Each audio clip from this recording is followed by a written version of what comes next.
Israel മക്കളെ മിസ്രൈമിൽ നിന്ന് രക്ഷിച്ചത് എന്തിനാണെന്ന് ഞാനൊരു ചോദ്യം വിട്ടാൽ വേറെ വല്ല മറുപടിയും വല്ലവരും പറയുമോ എന്ന് ഞാനങ്ങ് പേടിക്കുകയാണ്. എന്തിനാ ഇസ്രായേൽ മക്കളെ മിസ്രൈമിൽ നിന്ന് രക്ഷിച്ചത്? അപ്പോൾ ആരോ ഒരാൾ ഇങ്ങനെ പറയുന്ന പോലെ എനിക്ക് തോന്നുന്നു, മന്ന തിന്നാൻ, കാടയിറച്ചി തിന്നാൻ, അല്ല എന്നാത്തിനാ? സുഹൃത്തെ, ആരാധിക്കാനാണ് വിടുവിച്ചത്.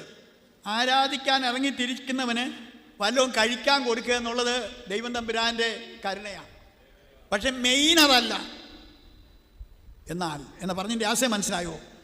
ക്രിസ്തീയ ജീവിതം എന്ന് പറയുന്നത് ചില ചെപ്പടി വിദ്യ കാണിക്കാനോ തറയെ കിടന്ന് ഉരുളാനോ ഒന്നുമല്ല.